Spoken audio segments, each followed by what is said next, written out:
कवि परिचय। रहीम का पूरा नाम है अब्दुर रहीम खान खाना। आपके पिता बैरम खां खान खाना थे। अब्दुर रहीम खान खाना मुगल सम्राट अकबर के मंत्री और सेनापति थे। बचपन से ही आपकी रुचि साहित्य की ओर थी।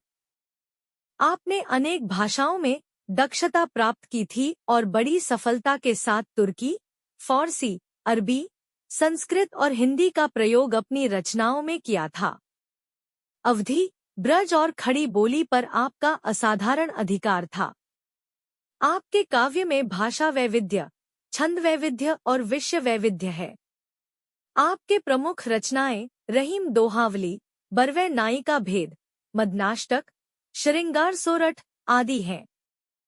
प्रस्तुत दोहों में कवि रहीम ने मनुष्य जन्म की सार्थकता, कर्मयोग, मनुष्य की प्रतिष्ठा, अहंकार, वाणी की मधुरता, सांसारिक वस्तुओं की नश्वरता आदि के संबंध में विचार प्रकट किए हैं।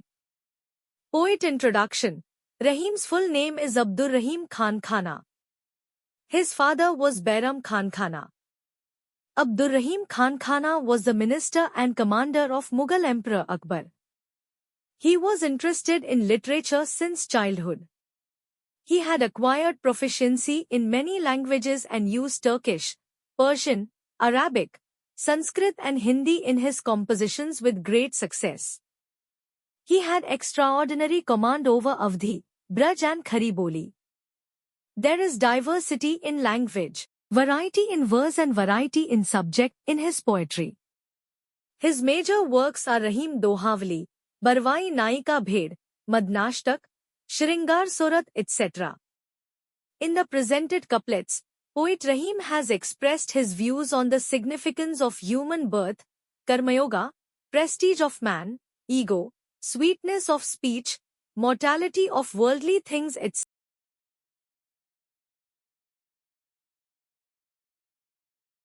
रहीमन विद्या बुद्धि नहीं, नहीं धर्म, जस, दान।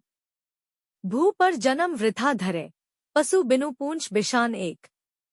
रहीम कहते हैं कि जिस मनुष्य के पास विद्या और बुद्धि नहीं है, धर्म का पालन नहीं है, अच्छा यश नहीं है और दान करने की प्रवृत्ति नहीं है, उसका जन्म मानव रूप में व्यर्थ है। वह केवल शरीर से मनुष्य है, परंतु गुणों में पशु के समान है। जैसे बिना पूंछ और सींग का पशु बेकार समझा जाता है, वैसे ही ऐसे मनुष्य का जीवन निरर्थक है। यहाँ रहीम यह सिखाना चाहते हैं कि मनुष्य को केवल जन्म लेना ही नहीं, बल्कि अपने जीवन को सार्थक बनाने के लिए ज्ञान अर्जन करना चाहिए, धर्म का पालन करना चाहिए, अच्छा आचरण और यश कमाना चाहिए तथा समाज के कल्याण हेतु दानशीलता अपनानी चाहिए। Rahim says that a person who lacks knowledge and wisdom, does not follow righteousness, has no good reputation, and does not practice generosity, wastes his human birth. Though he may appear human in body, in qualities he is no better than an animal. Just as an animal without horns and tail is considered useless, likewise a human life without learning, virtues, fame, and charity holds no true value. Through this couplet, Rahim emphasizes that the true worth of human life lies not in mere existence, but in cultivating wisdom, living a righteous life, earning noble respect, and contributing selflessly to society. I conduct yoga classes for students and adults, designed to improve memory, concentration, flexibility, and mental calmness. With the practice of asanas, pranayam, and relaxation techniques, you can achieve fitness, stress relief, and overall well-being. Whether your goal is general fitness, weight loss, or inner peace, my sessions are available offline, online, and at your home with flexible timings to suit your needs. If you are interested, please contact us today at the given number and begin your journey towards a healthier, happier, and calmer life with yoga. Rahiman पानी रहिए, बिनु पानी सब सून। पानी गई न उभरे, मोती मानुष, चून। रहीम कहते हैं कि मनुष्य को जीवन में पानी अर्थात विनम्रता, मर्यादा और शिष्टता बनाए रखनी चाहिए, क्योंकि बिना पानी, विनम्रता, सब शून्य हो जाता है। यदि यह गुण नष्ट हो जाए तो मनुष्य का जीवन भी संभल नहीं सकता। जिस प्रकार पानी के बिना मोती, मनुष्य का शरीर और चुना सब बेकार और नष्ट हो जाते हैं, वैसे ही बिना विनम्रता और शालीनता के मनुष्य का जीवन अर्थहीन हो जाता है। इस दोहे में पानी केवल जल का प्रतीक नहीं है, बल्कि वह गुण है जो जीवन को मूल्यवान और सुंदर बनाता है। Rahim explains that just as water is essential for sustaining pearls, humans, and lime, humility and grace, symbolized as water, are essential for sustaining the true worth of human life. Without water, everything dries up and becomes useless, and in the same way, without humility, all human virtues lose their meaning. Water here is a metaphor for respect, modesty, and compassion, which preserve the beauty and value of life. Thus, Rahim teaches that a person must always remain humble, for arrogance and harshness drain life of its true essence. Rahiman कठिन चितांते, चिंता को चित चिता दहती निर्जीव को, चिंता जीव समेत। रहीम कहते हैं कि चिता, मृत शरीर को जलाने वाली, तो कठोर है ही, परंतु चिंता उससे भी अधिक कठोर और भयानक है। चिता तो केवल मृत शरीर को जलाती है, लेकिन चिंता जीवित प्राणी को अंदर ही अंदर जलाकर उसका जीवन नष्ट कर देती है। निरंतर चिंता मनुष्य की शांति, सुख और स्वास्थ्य को धीरे धीरे समाप्त कर देती है। इसलिए चिंता को त्याग कर धैर्य, विश्वास और संतुलन के साथ जीवन जीना चाहिए।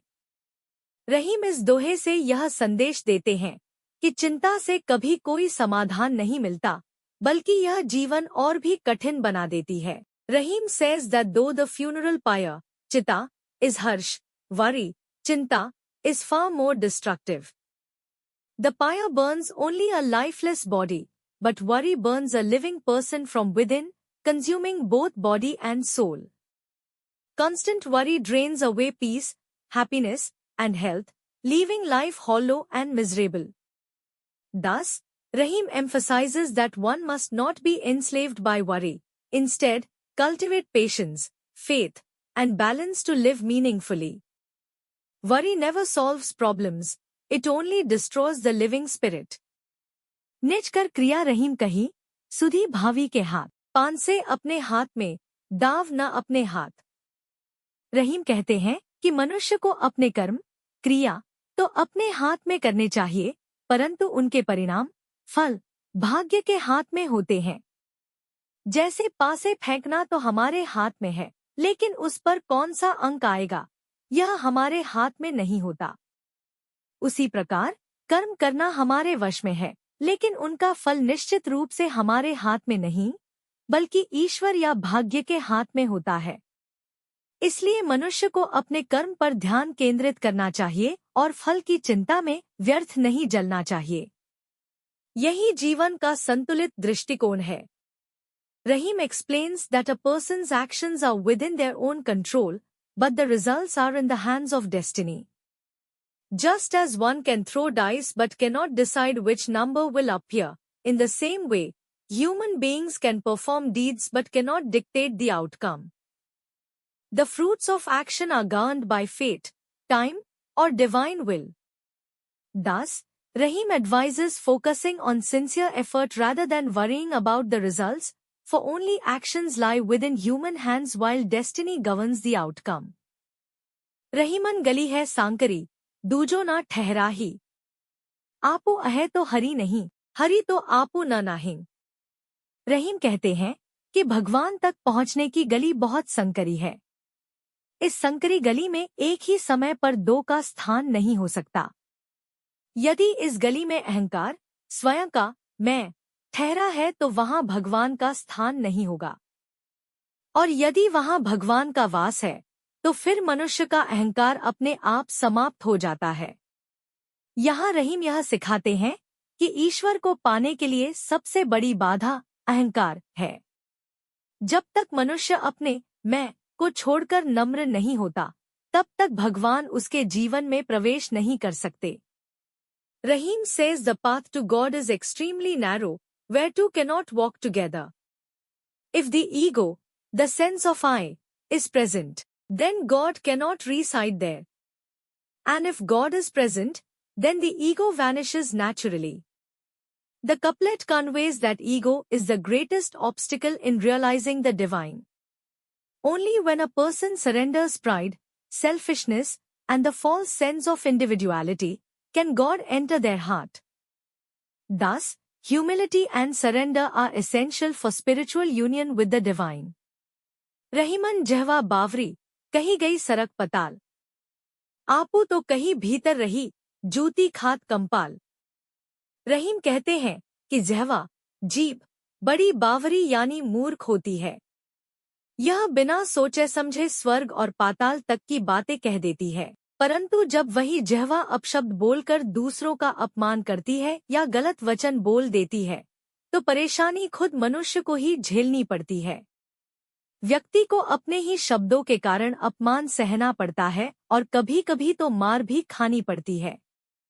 इस दोहे का भाव है कि वाणी बड़ी शक्तिशाली है।